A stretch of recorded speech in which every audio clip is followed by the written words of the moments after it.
NPK এই সারটি গাছের বৃদ্ধির জন্য এর রং, রূপ এবং এর সতেজতা বাড়াতে কতটা ভূমিকা রাখে আজকের ভিডিওর বিষয়বস্তু তাই থাকছে।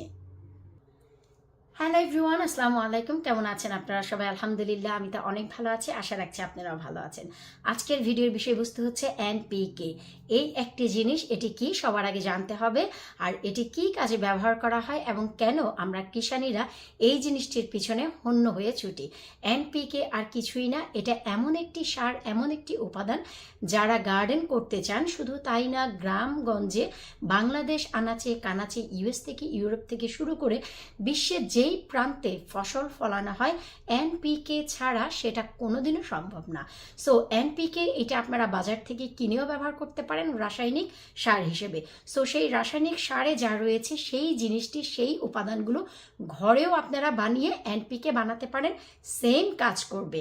রাসায়নিক জিনিসগুলো ব্যবহার করলে তাতে ক্ষতিই কিন্তু বেশি হয়, কারণ সেটার পরিমাপ আমরা বুঝবো না। যারা কৃষিকাজ করে তাদের একটি আন্দাজ থাকে, আর রাসায়নিক জিনিস এমনি তো শরীরের জন্য ভালো না। সো আপনারা কিভাবে ঘরোয়া পদ্ধতিতে এই এনপিকে বানাবেন, চলেন আজকের ভিডিওতে তাই থাকছে। প্লিজ ভিডিওটি শুরু থেকে শেষ পর্যন্ত না টেনে দেখার অনুরোধ জানাচ্ছি। ভিডিওটি যদি আজকে প্রথম দেখে থাকেন, প্লিজ ভিডিওটি সবার সাথে শেয়ার করবেন। চ্যানেলে নতুন এসে থাকলে চ্যানেলটি সাবস্ক্রাইব করে আমার সাথেই থাকবেন। তো চলেন এনপিকে বানাতে আমাদের কি কি লাগছে এবং এই জিনিসটি কি সেটা আমরা ভিডিও করতে করতেই বলে ফেলি। এনপিকে আর কিছুই না, সেটা হচ্ছে নাইট্রোজেন, পটাশিয়াম এবং ক্যালসিয়াম। আমাদের যারা গার্ডেন করি তাদের জন্য নাইট্রোজেন, পটাশিয়াম, ক্যালসিয়াম এই তিনটি উপাদানে যে মিলিত মিশ্রণে যে সার হয়, এই সারটি আমাদের গাছের জন্য খুব ইম্পর্টেন্ট। যারা বাংলাদেশে কৃষিকাজ করে তারা কিন্তু শুধু এই এনপিকেই বেশি ব্যবহার করে। তারা কিন্তু ফসফরাস জাতীয় যে সারগুলো সেগুলো খুব কম ব্যবহার করে, কারণ এই এনপিকে যা রয়েছে তাতেই তারা ফলন পেয়ে যায়।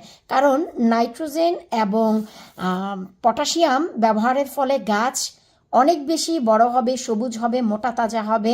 আর ক্যালসিয়ামের কারণে গোড়াটি শক্ত হবে, গাছকে একদম মাটির নিচ থেকে মজবুত রাখবে, সমস্ত মাটির নিচের রোগ বালাই দূর করে গাছকে সুস্থ সবল রাখবে। আর পটাশিয়ামের কারণে প্রচণ্ড পরিমাণে ফুল ফল আসে। আর বাংলাদেশে ফুল ফল ঝরে যাওয়ার প্রবলেম কম থাকে, কারণ ওয়েদারের কারণে তাদের কিন্তু ফল ফুলগুলো এমনিতেই টিকে যায়। সো এনপিকে হচ্ছে আমাদের কাছে সেই একটি সার যেটা কিনা অনেক ইম্পর্টেন্ট। সো আপনাদের এখন বানাতে হবে কিভাবে।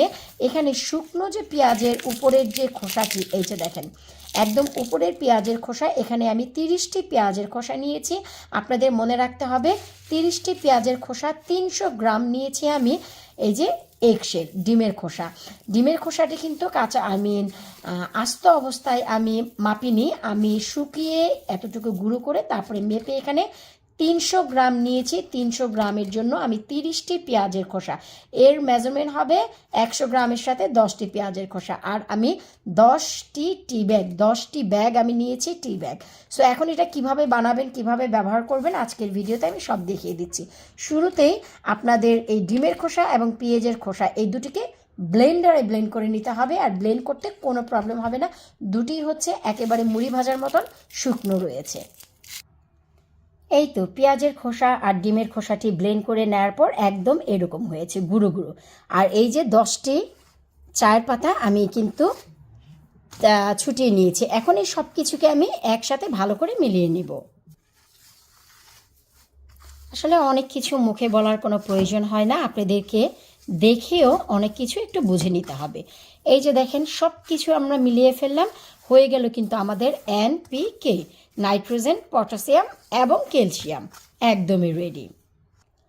এরপর এই জিনিসটিকে আমরা একটি এয়ারটাইট বয়ামে ভরে রাখবো, যেন স্যাঁতস্যাঁতা ভাবেও যদি থাকে যেন খুব ভালো থাকে। আই মিন স্যাঁত অবস্থাতেও যদি কোথাও রেখে দেন যেন এই জিনিসটি একদমই নষ্ট না হয়। এর জন্য একটি এয়ারটাইট বয়ামের ভিতরে আমাদের এভাবে করে ভরে নিতে হবে। প্রয়োজন মতো আমরা এগুলো ব্যবহার করতে পারবো।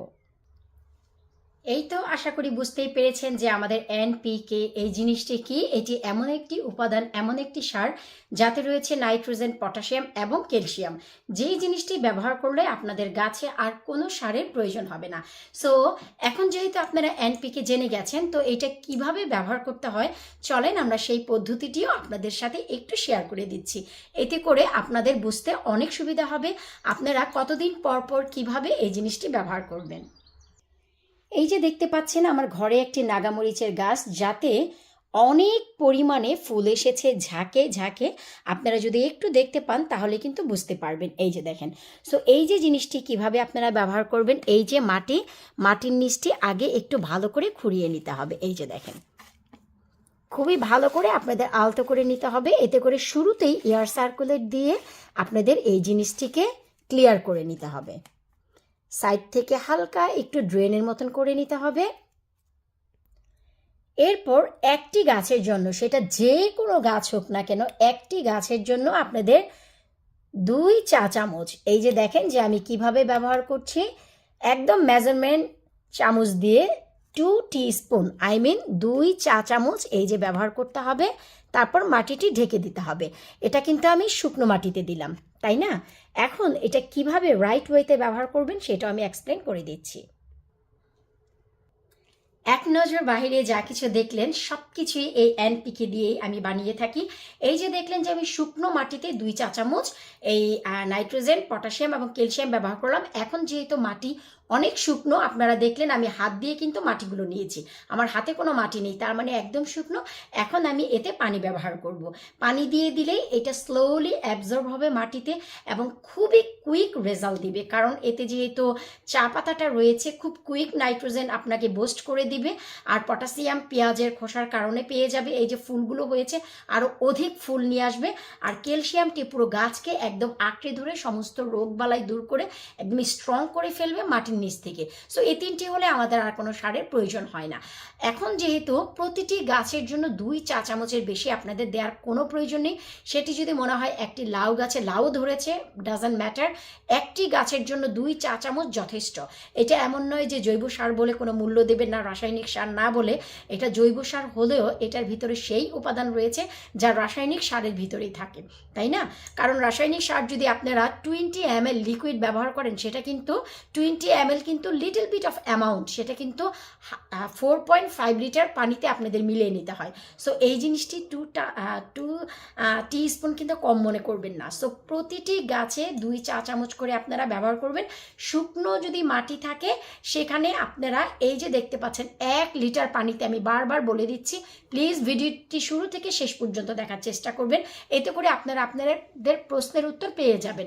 1 লিটার পানিতে 3 চা চামচ, এই চামচের 3 চা চামচ দিয়ে আপনারা 1 ঘন্টা ভিজিয়ে রাখবেন। সেই পানিটি আপনারা গাছের গোড়ায় গোড়ায় দিয়ে দিবেন যদি মাটিটি শুকনো থাকে।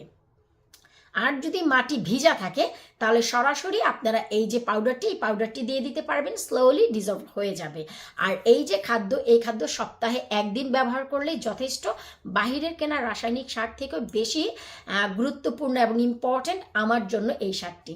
তো দেখলেন তো যে এনপিকে আপনারা কিভাবে বানাবেন, কি কি উপাদান দিয়ে বানাবেন, একদম ঘরোয়া যে জিনিস সেটা দিয়ে বানাতে পারবেন। এই এনপিকে এখানে যে পরিমাণ আছে 500 গ্রাম রয়েছে। এই 500 গ্রাম কিন্তু আপনারা বাজার থেকে যদি কিনতে যান আপনাদের কিন্তু অনেক টাকা লাগবে। আমরা যারা গার্ডেন করি তারা কম বেশি সবাই জানি যে কি পরিমাণ টাকা আমরা গার্ডেনের পেছনে খরচ করি, মাটি থেকে শুরু করে, মাচা থেকে শুরু করে, ফার্টিলাইজার থেকে শুরু করে, পট থেকে শুরু করে, আর শারীরিক পরিশ্রম তো ভাই আছেই। ঘর সংসার সব কিছু ভুলে গিয়ে একটি সামারে যে সিজন থাকে পুরো সিজনকেই আমাদের নিজেদের বিলিয়ে দিতে হয়। সো আমরাও চাই যে এমন কিছু ব্যবহার করি যেন আমাদের গাছে ফলনটি ভালো হয়, তাই না? গাছ করেই তো আমরা সুখে এবং শখে, তো সেই শখটি যদি আমাদের পরিস্ফুটিত না হয় মন কিন্তু ভালো লাগে না। তো আশা রাখছি এই এনপিকে সব কিছু আপনারা A to Z বুঝতে পেরেছেন। শুকনো মাটি থাকলে কিভাবে ব্যবহার করবেন, ভিজা মাটি থাকলে কিভাবে ব্যবহার করবেন, কত পরিমাণ ব্যবহার করবেন এবং কতদিন পর পর ব্যবহার করবেন, 1 সপ্তাহ পর পর। সো বিদায় নিচ্ছে আজকের মতো। পরবর্তী ভিডিওতে আবারও দেখা হবে। আল্লাহ হাফিজ।